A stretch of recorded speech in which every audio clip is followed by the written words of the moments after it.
Shalom anak-anak muda First One. Sebelum kita masuk dalam materi yang akan kita bahas hari ini, mari kita sama-sama berdoa. Kita satu di dalam doa. Tuhan Yesus yang baik, terima kasih untuk hari ini, kesempatan yang baik buat setiap kami. Kami akan sharing Tuhan satu sama lain. Kami akan membahas materi kami pada hari ini. Tuhan beri hikmat marifat untuk setiap kami. Tuhan Yesus berikan juga kemampuan sehingga kami menjadi pelaku-pelaku firman-Mu. Terima kasih Tuhan Yesus yang baik. Di dalam nama Tuhan Yesus kami berdoa dan ucap syukur. Haleluya. Amin. Oke anak-anak muda First One, pada saat ini kita akan membahas topik yang sangat menarik. Kita akan sharing bersama, yaitu tentang influencer rohani. Tetapi sebelum kita masuk ke materi lebih dalam, saat ini kita akan presensi. Kita akan cek kehadiran, karena setiap kehadiran itu dihitung poin, dan poin akan ditukarkan reward nantinya pada akhir tahun. Oke, selanjutnya kita ada literasi. Kita akan membaca di Matius 28 ayat 18 sampai 20, juga di 1 Timotius 4 ayat 12. Tujuan pembelajaran kita pada hari ini melalui pendekatan experiential learning dan model kooperatif dikombinasikan dengan pendekatan relasional dan storytelling. Anak-anak muda First One tentunya dapat memahami panggilan sebagai saksi Kristus dan memberi dampak kekal, serta berani dan mampu mempraktekkan materi yang kita akan bahas ini secara efektif dalam kehidupan sehari-hari di komunitas kalian. Oke? Pembahasan kita pada hari ini akan dimulai dengan presentasi mission card. Mission card yang sudah kita buat di pertemuan sebelumnya tentunya. Mission card yang berisi tentang rancangan cara kreatif untuk membawa teman-teman kalian lebih dekat dengan Tuhan. Mission card ini tentunya sudah kalian buat per kelompok pada pertemuan minggu kemarin. Jadi saat ini adalah kesempatan untuk setiap kelompok kalian untuk mempresentasikan apa yang sudah kalian buat. Paula mau ingatkan sekali lagi untuk topik kita pada hari ini tentang influencer rohani. Influencer rohani ini bukan seperti influencer yang biasa kita lihat di medsos yang mencari like atau followers banyak, tetapi influencer rohani adalah orang-orang yang berdampak untuk kekekalan bagi orang-orang sekitar mereka, termasuk anak-anak muda First One. Oke, dipersilahkan untuk setiap kelompok mempresentasikan hasil dari apa yang sudah dikerjakan minggu kemarin.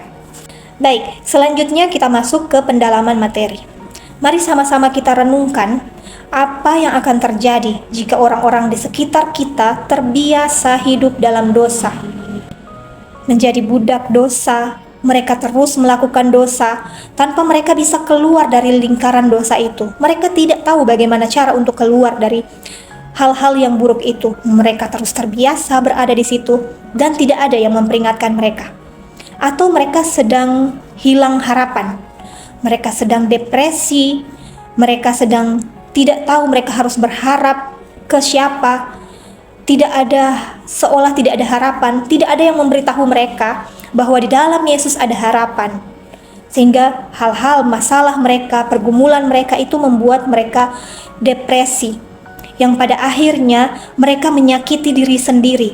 Mereka merasa ketakutan, dan pada akhirnya itu akan menjadi penyebab mereka ingin mengakhiri kehidupan mereka. Kemudian yang paling parah, yang lebih parah, yaitu setelah mereka meninggal, mereka menerima hukuman kekal. Tentunya kita tidak mau hal ini terjadi. Kita tidak mau hal ini terjadi untuk orang-orang di sekitar kita, orang-orang yang kita kenal. Kita ingin mereka juga diselamatkan. Kita ingin memberitakan tentang Tuhan kepada mereka. Kita tahu bersama, bukankah Tuhan ingin semua orang merasakan kasih-Nya dan memperoleh hidup yang kekal? Coba kita bayangkan, kita renungkan semuanya. Mengapa Tuhan memberikan misi besar ini untuk setiap kita? Bahkan kita yang masih muda ini diberikan Tuhan misi ini. Mari kita renungkan bersama. Jadi, misi yang harus kita lakukan yaitu tulislah 3-5 orang nama temanmu atau keluargamu, orang-orang di sekitarmu. Oke, selanjutnya doakan nama-nama tersebut, nama-nama yang kamu tulis tersebut. Dan selanjutnya Lakukanlah cara kreatif yang telah kalian presentasikan untuk membuat mereka mengenal Tuhan. Oke? Baik, yang menjadi kesimpulan pada hari ini yaitu menjadi saksi Kristus dan hidup memberi dampak kekal adalah panggilan yang sangat penting bagi orang percaya, termasuk anak-anak muda. Oleh karena itu, kita harus fokus membangun keberanian, kasih, dan ketergantungan kita kepada Tuhan dalam setiap langkah untuk melakukan panggilan tersebut, untuk melakukan misi tersebut. Mulailah dari komunitas di mana kita berada. Dan refleksi pada hari ini, banyak anak muda terjebak dalam pergaulan yang buruk dan terbiasa melakukan hal-hal tidak baik, tetapi tidak ada yang mengingatkan, tidak ada yang merangkul mereka. Ada juga yang mereka itu merasa tertekan akibat permasalahan yang mereka hadapi dan tidak tahu kepada siapa mereka harus berharap. Sebagian dari mereka juga tidak tahu bagaimana mereka melakukan hal-hal yang baik karena tidak ada yang menjadi teladan dalam hidup mereka. Mungkin saja karena mereka ada di lingkungan orang-orang yang tidak memberikan teladan yang baik, yang terbiasa melakukan kejahatan. Sudah saatnya, saat ini, kita melakukan panggilan yang Tuhan berikan bagi kita semua.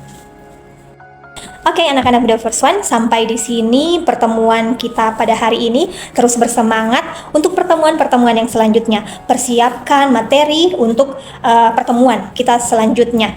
Oke, saat ini pujian akan dipimpin oleh WL dan nantinya kita akan berdoa berantai. Jadi masing-masing CYC akan mengutus satu orang untuk kita berdoa berantai. Oke, kita sama-sama berdoa.